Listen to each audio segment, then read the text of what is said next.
So welcome back to Finnegan's Farm and welcome back to the YouTube channel. Don't forget to like the videos there, subscribe to them, and we'll keep you updated there. If you follow us there on social media, you see all the happenings that's going on in the farm there at the minute. First things first, big shout out to the Meath ladies who had a fantastic win over Dublin last Sunday there in the Senior Ladies All-Ireland Final.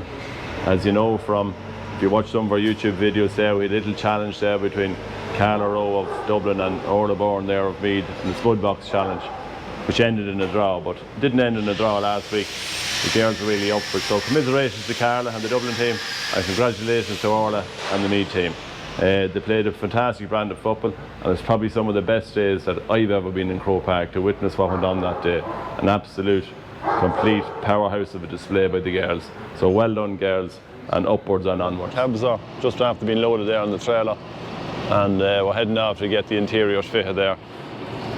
We're going to get them professionally done because the cab really is everything in an SG2. We've a whole new top for it here on the interior. Side panels, left and right on each side then of the seat. So the next time we see this, she'll be decked out fully with our new interior. So that's the plan anyway. We're here in the workshop today. We got a few little issues there with some of the stuff we have here. First of all, the Hiva Cultipress is in there. Yeah. It's just a machine that we bought lately there, wasn't it, Sean? Yeah, it's in for a whole new set of discs. You can see the difference in both, and not only is disc, it's going to be bearings and seals that's been put in as well, and make life easier or taking off the hubs to make assembly much easier and quicker. As you can see, we've got 38, 40 odd discs. Yeah, you've 38 there, yeah. So Sean is going to take the hubs off. We're going to replace all the bearings and with new discs and that, so it'll be a good job then when it's done anyway. So we've Caleb is on working here on the 6910. This is a tractor we bought in, didn't know any previous history. It was actually a tractor that came from Sweden. 50k power quad, nice tractor. We think it was on a snow plough in its original life. But a light came on the dash there last week and we lost steering and the hydraulic started each other, so Caelan brought it in here. And what did you find out? Well, we found a lot of metal in the back end, so took the bung out, and even the oil is very badly contaminated, just a metally kind of silver paste. So the first thing we had to do then was look at the brakes, and we took off the left half shaft first, and it wasn't too bad, a bit of wear, but when we took off the right, that's when we seen where our issue was coming from. So that disc there is supposed to look like that on both sides. So it was steel on steel, again the piston, it's after wear about 2 mil into the piston. So that's where all our metal was coming from. So we had to take off our rear PTO housing to get in at the back end to clean it out, and there was easily a quarter of an inch of metal just laying in the bottom of it there. So we had to take it all off, clean it out, and new filters, and we have to clean oil cutters and a few other things, but we should be alright from now. Just keep our services short. Yeah, well, we'll put a set of filters into it and we'll run it, and then we'll put another set of filters in it. Then hopefully it'll have got most of the steel out of it at that stage, and that hasn't gone any further.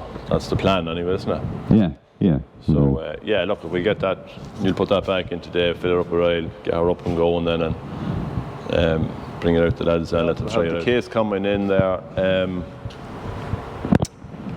yeah, we had a little, it was slipping there on the intake elevator chain. Now, it would only slip maybe when a lump would go into it and the slip clutch would go off, and then when we tried to reverse it, sometimes it was getting hard to reverse, it was slipping even in reverse. So Brendan came up there from Midlow Garage and he took out the shaft there, which is, you'll see it here on the ground. It's the intake on the elevator chain, and on the end of the shaft here we have a clutch. So these are all the little dowels in it. There's 48 of them that sit in. Obviously they rotate, they take up, but the springs on them here keeps the pressure on them. But they were slipping a lot, so it's very hard to see it. We have a new set here to put into it. It's very hard to see whether we have a little bit of wear there, isn't it? It's just the air Yeah, unless we got a new one to put up beside it, we don't really know. Yeah, so even with a new one up beside it, it's not convincing yet. No. So yeah, well that sits in here to the top of the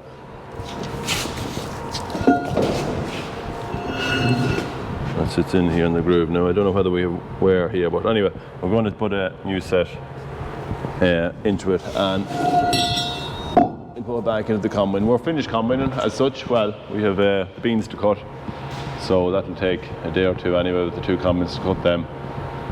Combine went very well, I have to say. There is great output on it, no question about that. And we're happy enough with it. It's just that issue there. It was mostly in reverse, but it wouldn't reverse. If you got it clogged, it wouldn't reverse. And the beans can be sometimes hard to cut now, so we just didn't want to take the chance on it. Actually just started here in our shed as well. We'll bring you over to it. It's a new shed there that we're going to put up there, a bit of fridge storage and a little bit of... Yeah, so the lads just came, the steel came last week and they were putting it up there the last day or two, so they don't be long putting it up. We had the pads done in the ground there from the previous week. So this side of the shed there we have the door going in here where the opening is, and then we have a couple of links here. There's another door at the end,